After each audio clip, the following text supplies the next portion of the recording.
Welcome back to our official club podcast, All About Ours. I'm Simon Cheshire, and as always, I'm joined by former Rangers winger, England international, and club ambassador Andy Sinton. Since, how are we? How was your international break? It's really good, Simon. Had 5 days away with my wife and daughter down in the Algarve. Brilliant. But yeah, good to be back and looking forward to certainly Saturday and the games coming thick and fast. Once again, we'll be covering all things QPR and football related, with a host of former R's giving us an insight into life in W12. All About Ours is available on our website, YouTube, Recast, SoundCloud and Spotify channels, so you have plenty of options to tune in and get your QPR fix wherever you are. Right, first of all, having made 406 appearances in all competitions for the R's during a period of success for Rangers, playing a pivotal role in our most iconic side of 1975-76, we're delighted to be joined by former goalkeeper Phil Parkes. Phil, welcome and thank you for joining us. Thank you very much, Simon. Yeah, it's good to be back again. Wasn't too long ago that I was here anyway, but the Bristol City game. But yeah, we won't talk about the result, but we will talk about the reception I got. It's great to see you, Phil, looking as well as ever. Yeah, not quite as well as you though. I mean, the sun didn't shine as much in Wokingham as it did in the Algarve. I tried hard. First of all, I know many fans, football fans, QPR fans, whatever, talk about the sort of record you hold. You played the same impressive number of games for QPR and as West Ham. Yeah. It's not something that many people will achieve now, is it? I don't think so, no. I think the fact as well that I played actually over 400 games for two clubs, I think is a record in itself. I think there's no one else ever done it, so but it was never meant to be. I mean, when I left here to go to West Ham, I basically thought I'd be there maybe 4 years. I was nearly 30 years old then anyway. And I thought, 34 and that's it, I'm going to be finished. And I ended up being there for 11 years. So, that's how it came about. I never really got put under pressure by anyone. I had Tom McAllister as my deputy, Bobby Ferguson, who wanted to play golf anyway. He weren't interested in goalkeeping. So it was great. And then we had Tom McAllister who come along and became a really good mate of mine, but he was very happy to be my understudy, and he ended up playing quite a few games anyway because I got a bad injury at one time. But yeah, it was just never ever meant to be that no one said that I'm going to play this 344 league games for both clubs.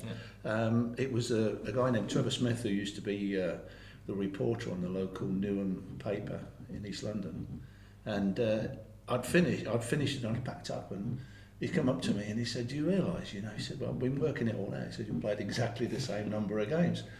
And it was, I could easily have played another game at West Ham, which would have took it out of sync, but I'm really glad that I never did. So that's one thing I can thank McCarthy for when he came in, but the rest of it I can't. But yeah, so it was really good that, I didn't play more for one club than the other. So, yeah.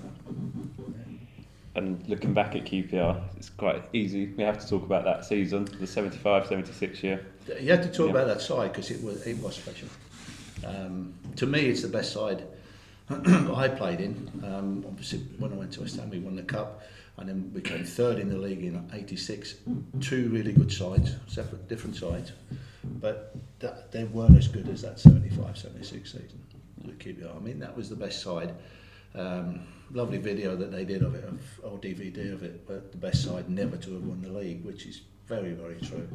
We were a better side than Liverpool that year, and they pipped us obviously in it. And it's one of the best sides I've ever seen play football, even including the modern era, because we had people like, we had Stan Bowles, who to me was the Lionel Messi of his day. He was amazing. You had Dave Thomas, who, no respect to Andy, but he was one of the best crossers of the ball I've ever seen in my life.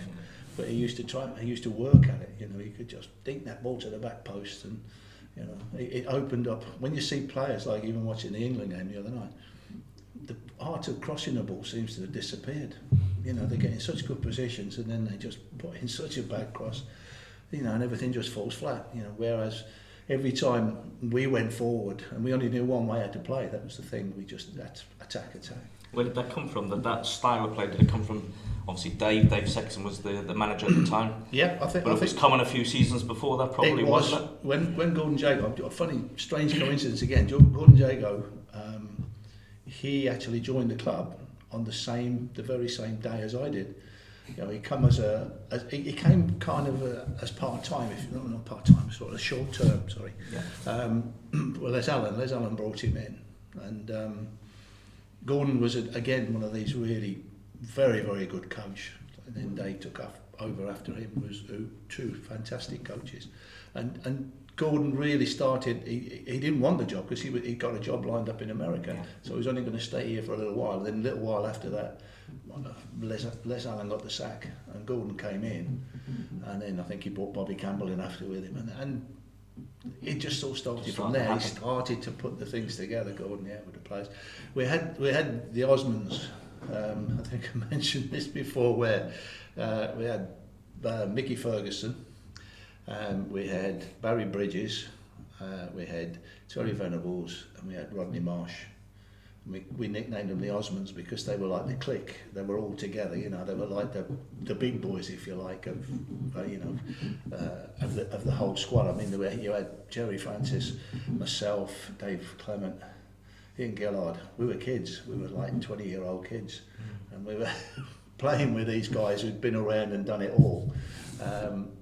And to be honest, I mean, like Rodney would do his own thing. He always did. I mean, he was a great player, but you know, great players can't win games on their own.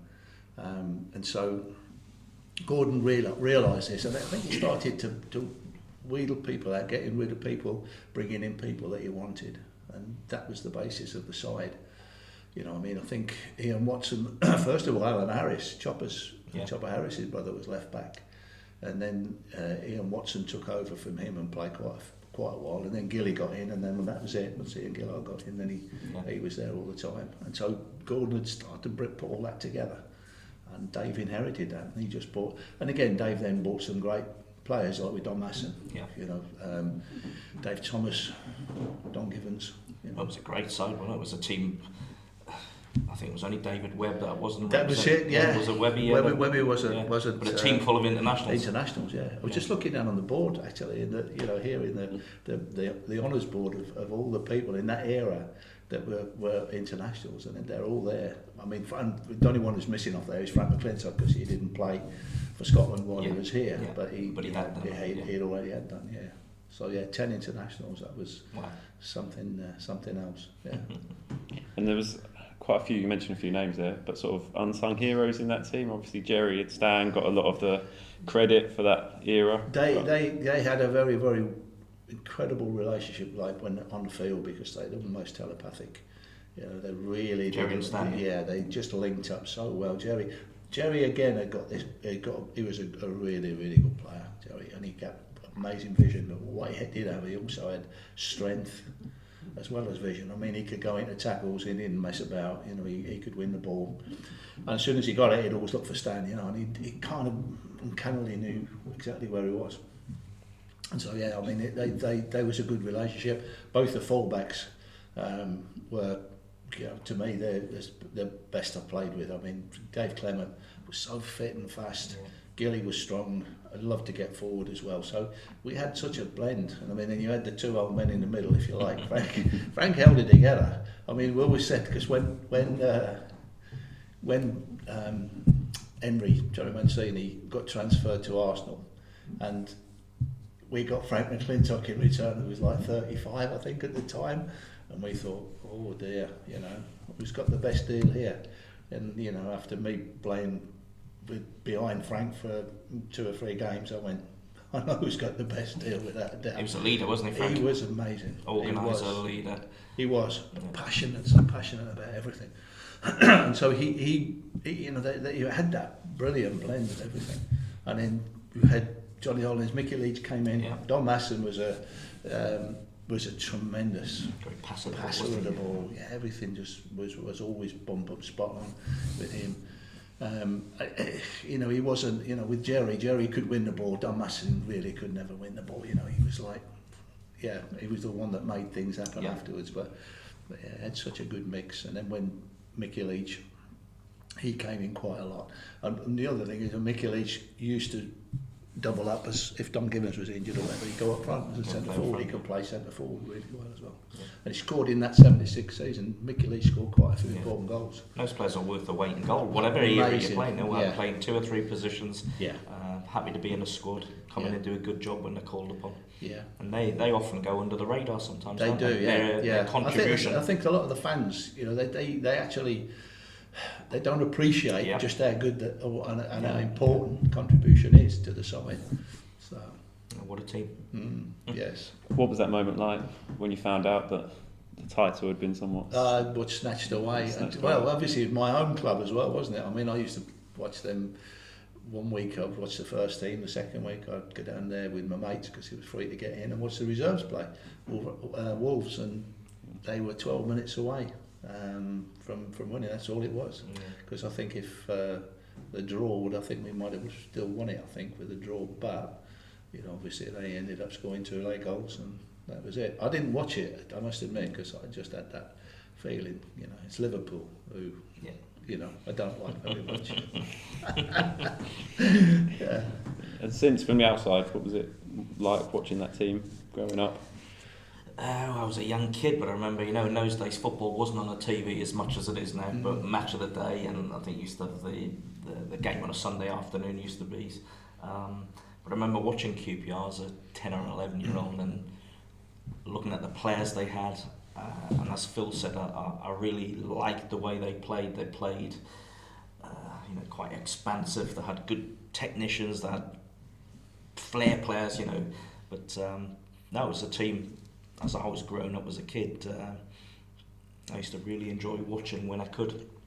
Obviously, back 4, got a big man behind him. Top goalie in his time. But what we just touched on, you have 10 internationals in the same team as. At that time was incredible. So my love, if you like, for QPR started from that team. Just watching them, albeit not many times used to see them. Still remember Jerry scoring a goal against Liverpool, was it? Where they still show it now, where you go the length of the pitch, a few passes. Played a 1-2 and went on and scored. They still showed that. I think it was the first game of the season. I think that goal probably summed up the way your team played. I'll roll it out to someone. Went from one. Might even have been to Jerry himself, but he's gone. And that's how it was. We didn't know any other way to play. It's like we couldn't sit back and be defensive. And let people come onto us and then try and hit them on the break. We hit people on the break as well, obviously, because I think you had the likes of Dave Thomas, who was so quick. I remember one game up at again Wolves. It was up at Wolves at Molyneux, and I've come out and I've caught the ball. Cross has come in and I've come out, caught the ball, and I've straight away I've thrown it, and it was very slippery. The ground was like wet, and as I've thrown it, it zipped off this, and the fullbacks come in. Right, fullbacks come in and it's zipped off the man, and he's gone. He's committed himself, and it's zoom, and he's gone past him. Dave Thomas has got it, went right down the wing, went into the box, laid it back to stand, it was in the net. Most of their side hadn't got out of our box. They'd come up for a corner or something, and they hadn't got out of the box, and it was in the net the other end. And I mean that just shows you how quick Dave Thomas was. So. And how, since you sort of stopped playing, how's goalkeeping sort of changed from the goalkeeper that you were to? Well, I think the goalkeeping, you've now got them obviously being almost like they're like an extra defender, aren't they? The way they play. I don't particularly like it very much because I think what they've done now is they've concentrated so much playing with their feet they forgot how to use their hands.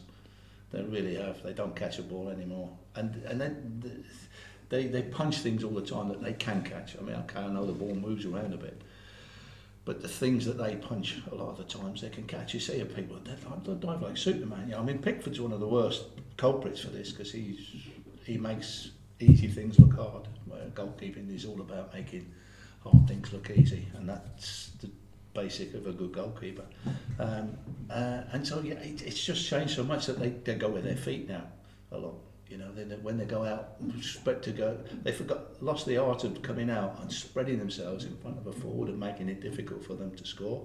They come out and they slide in with their feet. You see it so many times. Yeah. They fall back on above and put the foot out. Whereas if they stand up and dive, they stop it. I see it all the time. I drive the missus mad because I'm watching it when I'm watching the. She's sitting in the background. She is. You're in trouble now. Listen, I know, but she basically, we watch it and I go, if he'd have stayed on his feet and dived with his hands, pushed his arm down, get down quick, he'd have stopped that. Whereas it's gone in, and I'm thinking, this is the difference between really, really good goalkeepers. I think we've got some good goalkeepers around, but I just don't. I think they've lost the art of goalkeeping. Or what a goalkeeper's all about is to stop the ball getting in the net. Going back to the 75, 76 season and that sort of era, Phil. Did you have a goalkeeping coach? The time before Steve Birdshaw became manager, I think it was Gordon or Dave. Someone brought him in. Actually, Gordon brought him in first of all, I think. It was either Gordon or Dave, but brought him in just to coach the first team, help him coach the first team. I think it was Gordon, but anyway, he used to, when he was doing nothing, he used to take me aside and start doing some goalkeeping stuff. And so when he came back as manager, he was like open to the idea, because he'd come from Arsenal. Bob Wilson was the goalkeeping coach at Arsenal, and I knew Bob really well. And he just said, "Well, look," he said, "I'll get Bob in if you really want to do some specialised goalkeeping stuff. We'll get Bob in once a week," and that's what we did, and that's how it all came about when I actually got transferred to West Ham, because we were in there on a Wednesday. We had the Tuesday off, and we were in on a Wednesday. All the rest of the players had the Wednesday off. They were on the Tuesday, so it was just the goalkeepers. There was myself, Derek Richardson, and Peter Hucker, and Bob Wilson. And then Steve's come over, and we were watching us train and everything, and he said to me, "I need to see you before you go." We were sitting in the back afterwards, and I said to Bob, "Oh God, I've got to go see Steve." I said, "Oh, you never know, I might be on the move." And like, just jokingly, I mean, it really was. And Bob Wilson went, "Don't be silly." He said, "They'll never ever sell you." He said, "They can't." He said, "They cannot." He said, "It's basically, if they sell you, they're admitting that they're giving up. They're going to get relegated," which obviously eventually they did. But so when he said, and that's how it was. It all came about. I had to come back here and see Jim, and that was it. And the next day, I was a West Ham player. It was that quick, But he was the first one as a goalkeeping coach. Yeah. So it was just starting to come in. It was starting to come in. I mean, he was one of the first, I think, and then you had a few others. Alan Hodgkinson, I think, was another one who did all the northern clubs. But Bob was really good. I mean, he made it fun. It was hard work, but he made it fun. So, he was good. And sort of the backpass rule, did that change a lot as well in your time? It kept changing. The goalkeeping position changed every season. First we had the 4-step rule. That when you picked it up, you had 4 steps to get. Well, they could knock it back to you. You stop it with your feet. You dribble it to the edge of the box if you want to knock it out there, and then pick it up. And then you had 4 steps to get rid of it. And then the other one was they didn't have the 4 steps rule. Then I never came in where going back to how it used to be, where they used to bounce the ball and run to the edge of the box, which they can do now.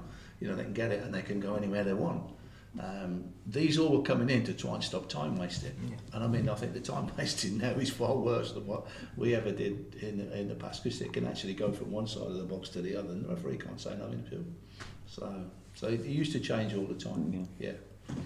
And then since in the early 90s, obviously you sort of played in a team that we mentioned the England call-ups that they had, but it was a similar sort of team. We'd probably since then we've not really had that sort of era at QPR.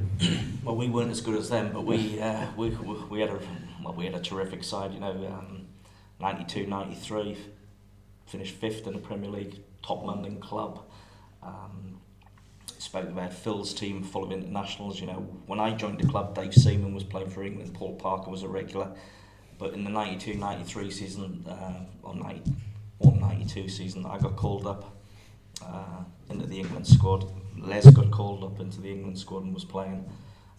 Dave Bardsley, who was a terrific fullback, got called up and was in the squads. So it was starting to happen. We had Ray Wilkins, who had retired from international football, but in my opinion was still good enough to be playing. Macca at the back was however many caps for Northern Ireland. Simon Barker, I felt, for a season was on the verge of getting in the squad. Clive Wilson should have got an England call-up, but it's probably because of the people that were playing in front of him. He didn't, but Clive's performances were outstanding for a couple of seasons. So yeah, we had a great team. We had a great togetherness.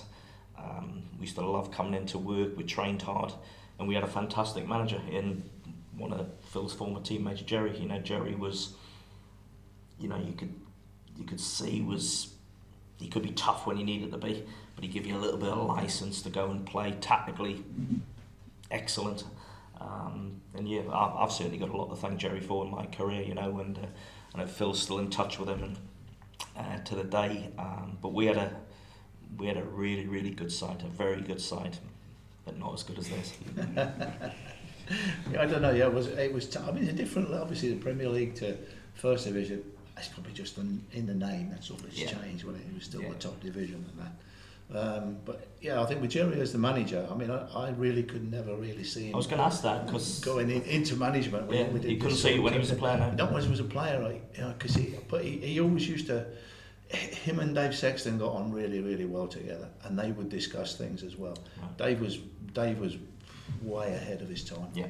Way ahead of his time as a coach, and well, I mean, he complicated things a lot to some extent. I mean, when he first came, I think Tony Hazel was still at the club. I think, and Tony really couldn't quite get him how he wanted him to play, or when we were training, it was really, really.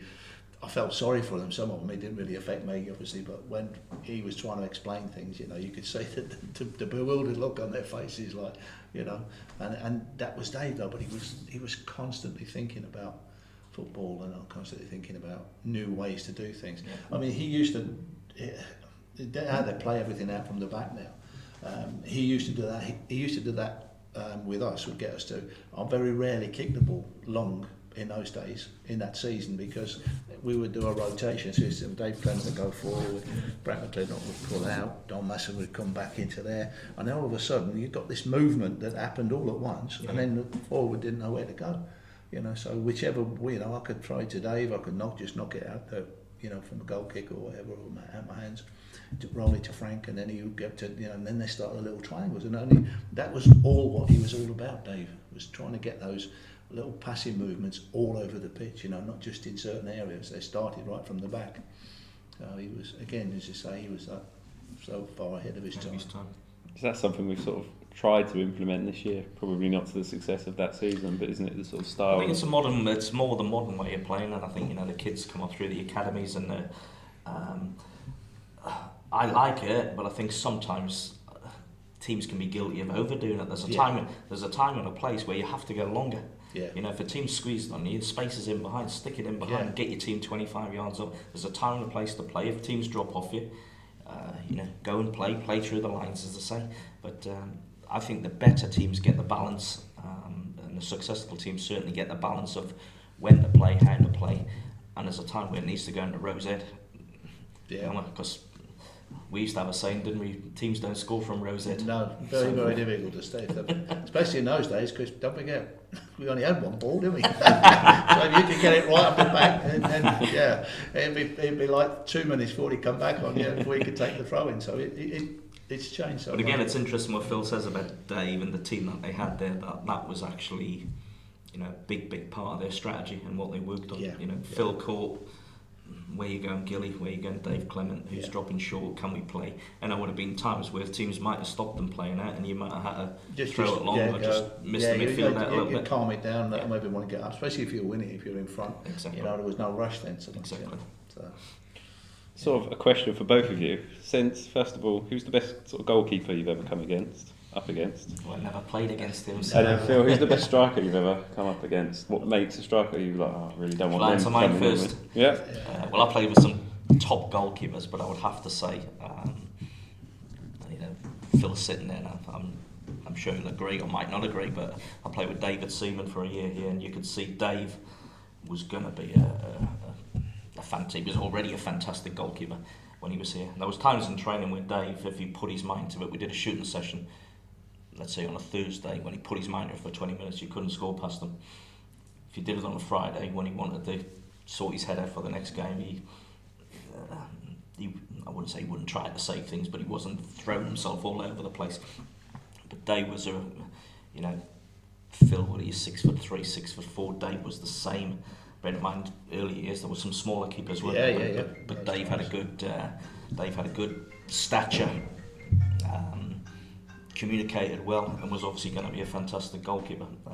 When he left us to Arsenal, which he, if you look at his record, 70 odd times for England, numerous trophies, superb.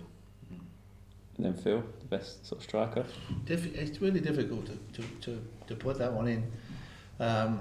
They've always said that the most difficult strikers to play against are the ones that don't do the normal things.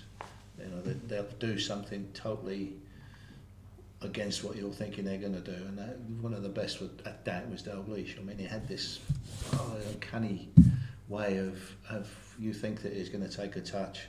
You know, I remember it was in the League Cup final replay up at Aston Villa, and McDermott's just chipped the ball to him, and he's coming over his shoulder. He's dropped his face. His goal's there, and he's coming over here, and he's got to take a touch. So I'm coming right out close to him. I'm coming. Well, if I'll start going and I'll get here, get round by him. He's got nowhere for the ball to go, but he's hit it on the volley as he's come over his shoulder with his back. I mean, it's just like, and you go, how the hell did he do that? But that's the kind of things that he could do, and nobody else would have done that. They'd have taken a touch, and as they took a touch and turned, bang, would have got the ball and took them out as well. So he was difficult to play against.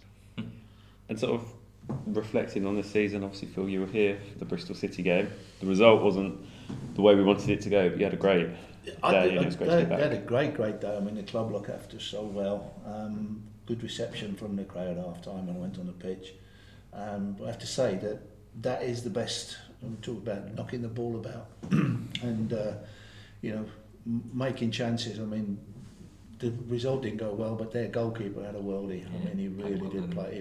He made about 6 really, really good saves that quite easily. If anyone had gone in, he couldn't have been blamed for it. So, good positive thing is that they didn't deserve to lose a game, but it was still probably an indictment of how they want to play, because they were still going forward in the last minute to try and get a winner. Sometimes a bit more. What can you say? A bit more experience. Take your point. Experience. Hang on a minute. It ain't going to be our day, so let's just protect what we've got. And they were all gone, and then obviously they just broke away and scored. But they played so well, and that was good. And it's the best I've seen them actually knock the ball around and make chances and things. So it's looking good. I mean, they've had some good results since then as well. I know we spoke beforehand, but you said it was nice to see some familiar faces from back in the day. Exactly. Some of the fans are still, they've still been here since I don't know, what was it, 40 odd years ago. They all look a little bit older. I suppose we all do. But I just mentioned that, Phil, on a more one. We're talking about you coming back, but more on a more general basis over the last few years. The Forever Ours Club. Yeah. QPR as a club, we've really got back in touch with former players, making them feel appreciated and valued for what they did at the club. Yeah. How important is that to someone like yourself, Lavinia, family members who come with you? Because I see a lot of the players, certainly the older ones, they seem to get a real lift from it. It is. But how important then? Well, I think when you think of, it was 40. Well, I joined the club sort of just about 1970, so 51 years ago, and then played till 40 years ago, 41 years ago, and still see people in the street coming down to the ground who want your autograph and start talking to you, and they're talking about that season, and it's really good to see you back at the club, and it's great to get that reception. You've still got that reception after all those years. Brilliant.